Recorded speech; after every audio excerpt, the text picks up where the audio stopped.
Greg and I here on day 83 of our trip around the United States. This morning we're kicking things off from Rothsay, which is the prairie chicken capital of Minnesota. Who knew?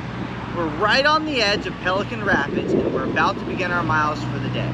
Today we have 330 miles to cover, and this time we're going to be going east across the state all the way until we hit the edge, and then we're going to hook around, and that's where we're going to end our day.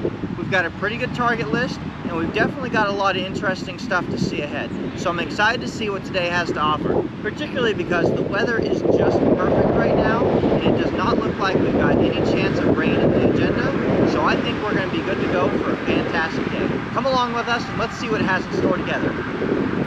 With only one geocache in Pelican Rapids that didn't have a string of DNFs on it, our stay was short, to say the least. I realize this is a fire department, but this fire hydrant, it's kind of suspicious.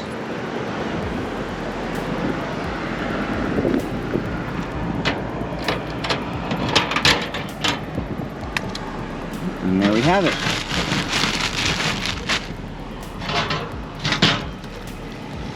I see you. Upon leaving Pelican Rapids, we retreated to a very scenic drive for the entirety of our morning route. The road wound its way between lakes, and every time we stopped off for a geocache, we had another great viewpoint to take in. Minnesota is often referred to as the land of 10,000 lakes, and this morning is the first time that we really got to see that in evidence. We were in for an even bigger treat still when we reached the city of Wadena. Tucked away off Highway 71, you can follow a gravel drive down to a secret park known as Green Island, a private park owned and maintained by Kent Shearer. Nice. I'm sure this couldn't turn out poorly at all. I think I'll step carefully here and make sure I'm not breaking open any logs. Together with his co-founder Vicky, they've created a sculpture walk that is about 2 city blocks long and free for people to come and go. In addition to the many sculptures found along the walk, it also features thousands of trees, ponds for amphibians and waterfowl, perches for raptors, owls, and hawks, and a large bird feeding station. All of the sculptures along the walk are available for purchase, but you can certainly just enjoy taking in all the sights it has to offer. And that's exactly what the dog and I did. We appreciated every piece of art as we slowly made our way down the trail. We were very glad that there was a geocache to let us know that this place existed. Otherwise, it would have been hidden off the map from us. It really is like a little green island hidden within the city, devoted to wildlife and a green space that people can come to enjoy. According to Kent, it really has an intent to serve wildlife and serve people in quiet and relaxing ways. I have no doubt in my mind that I chose the exact right spot to get the dog out on her morning walk here.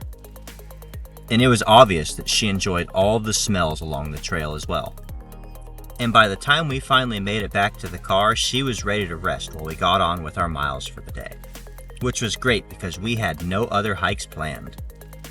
That doesn't mean she didn't get a chance to get out of the car though. Every time we reached a waterfront access spot, I lifted her down and let her roam around for a bit. And together we appreciated the rushing waters gushing out of Pillager Dam. With all the beautiful viewpoints we saw today, it was hard to decide which ones to share and which ones would hit the cutting room floor. But our stop at the Garrison Concourse Wayside Park was a no-brainer. Garrison is, after all, the walleye capital of the world, and this spot provides a fantastic view out over Mille Lacs Lake. One down, 9,999 to go. Sometimes the geocache is hidden, and sometimes they really don't bother much at all, do they? One interesting thing about a lot of park and grab geocaches is they're also accompanied by munsies, which is a whole different game. But whenever you're looking for a geocache, if you happen to see a munsie, you are probably right on the mark and you should be looking really close to that spot. Obviously, I don't need it this time. Got it. Park and grabs within signs were kind of the name of the game today, which allowed us to keep moving from one county to the next. This is the bittersweet kind of find because, well, of course I like finding the geocache. It now makes me sad every time I run across a benchmark. Because Groundspeak took away benchmarking earlier this year, which was one of my favorite parts of geocaching. But what makes me feel a little bit better is that this disc is newer than the last database they had, so I wouldn't have been able to log this anyway. Nevertheless, it was a great part of geocaching to be able to discover these geodetic survey markers. RIP. Coming into Mora, we were greeted by a wacky, waving, inflatable arm, flailing tube guy. It's been far too long since we've seen one of them. The county seat of Kannebäck County and the sister city of Mora, Sweden, this town is known for the gigantic Dala horse. And it really was quite the sight to see coming into town. And then we got a little bit of a laugh when we met his little brother just a ways down the road. Aw, he's so cute! The Mora clock just across the street is also a constant reminder of the town's Swedish roots. What's more is that each year the City of Mora hosts the largest cross-country skiing event in Minnesota. So much history in such a small town, it was almost a shame to leave so quickly, even though we had this wacky waving inflatable arm flailing tube guy to send us off on our way down the road. We spent all of our remaining daylight on the trek out to the far east side of the state for the small slice of page 58. It was a long, winding drive up and down country roads to get out there. But we did get to spot a group of wild turkeys along the way, which we both thought was pretty cool. Gobble gobble! Although there were other geocaches in the area, we had absolutely no data here to download them. So this was the one and only one that we were able to find. But hey, it only takes one to count the page. Well, that is, as soon as we get to add our name to the logbook anyway. But there it is, just waiting for us to stamp our names onto. Yes, victory! It was a long way back out from there to reach Moose Lake, and we barely made it with daylight on our side.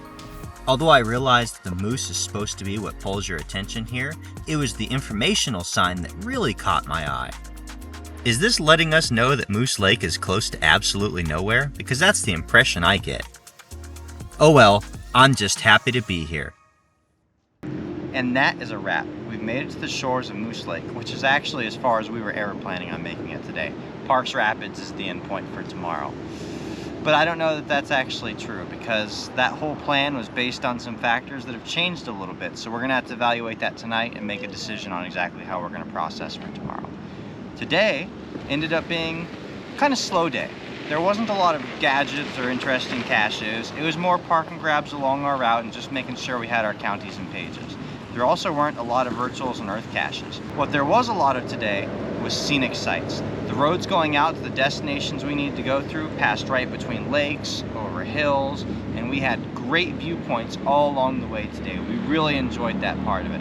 But as far as the caching and the interesting stuff to see, not so much, and that's okay. Not every day can be an A+ day filled with veterans memorials, gadget caches, and all kinds of cool stuff like that.